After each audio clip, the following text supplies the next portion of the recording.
Je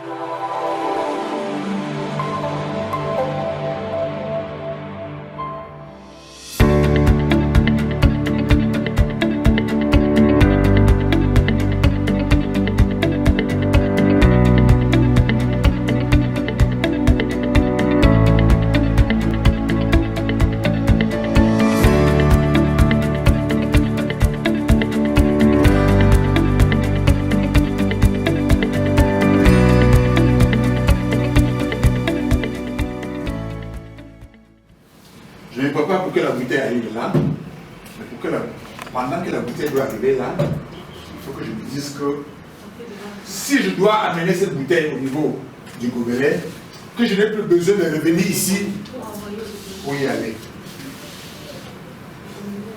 Vous avez économisé les forces, non? Le Burkina, c'est plus facile d'aller à Bouddha que de rentrer à Douala, chercher pour ravitailler Bouddha. Ok? Ça, c'est le principe de la vie, le principe de l'économie des forces.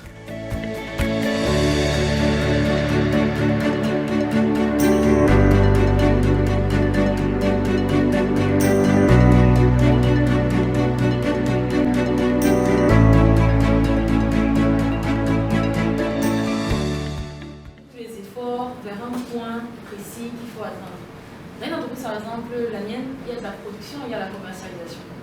Est-ce que vous savez, par exemple, je demande votre avis, est-ce que vous savez, par exemple, que ceux de la production se retrouvent dans l'objectif de commercialisation, mais il faudrait compartimenter que ceux de la production sont uniquement là pour le... Non, il faut que ceux de la production travaillent dans l'esprit de la commercialisation.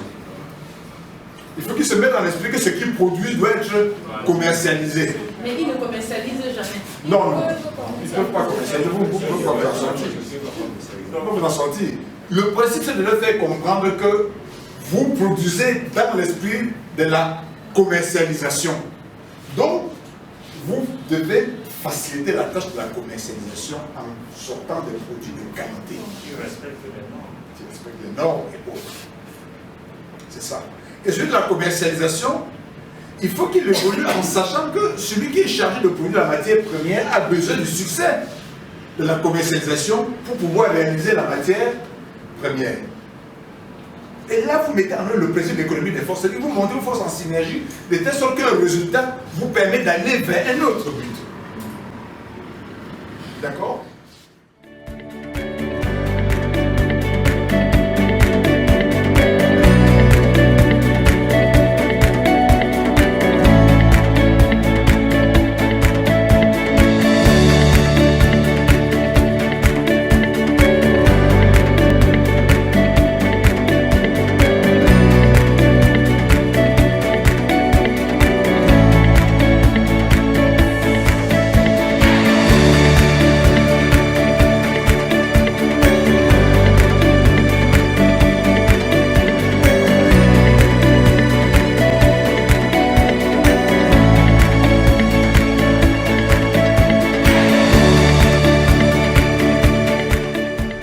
Moi, c'est François Ndobo.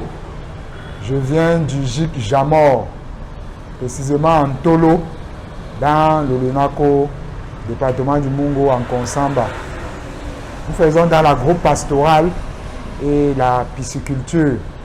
Donc, bananier, plantain, cacao, ananas, élevage des poissons. Et nous faisons aussi dans l'élevage, n'est-ce pas, des porcs et de la volaille.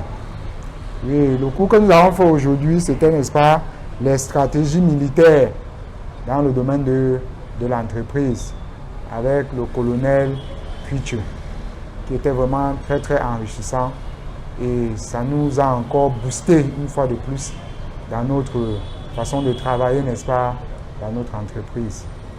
Ce que nous avons pu retenir en quelques mots, c'était, n'est-ce pas, le renseignement. La communication, la vraie communication qui est importante dans tout domaine de l'entrepreneuriat. Très satisfait, c'est très satisfait et ça tombe même à pic. Et nous pensons que au sortir d'ici, nous allons l'appliquer, n'est-ce pas, dans notre domaine de travail. Parce que nous en avons vraiment besoin. Ça coïncide même avec les réalités, n'est-ce pas, sur le terrain. Bon, moi j'ai le sentiment d'avoir donné tout ce que j'avais à donner, d'avoir dispensé toutes les connaissances que que j'avais. Et voilà, si je m'en tiens aux réactions, je pense que les apprenants sont satisfaits par le contenu que j'ai donné. Ce n'est pas à moi à juger, c'est à eux qu'il faut poser la question. Mais quant à moi, j'ai le sentiment de devoir accompli pour avoir donné plus que ce que j'avais prévu donner, quoi. C'est qu'il faut pouvoir relancer l'économie. Et pour relancer l'économie, il faut penser autrement. Vous ne pouvez pas utiliser les mêmes schémas de pensée d'il y a plusieurs années avec les résultats que nous connaissons aujourd'hui et espérer avoir de bons résultats demain. Il faut sortir des sentiers battus, il faut avoir d'autres outils d'analyse et d'aide à la décision. Et c'est ça qui me motive beaucoup plus quand je vois que c'est des agripreneurs qui font la production locale.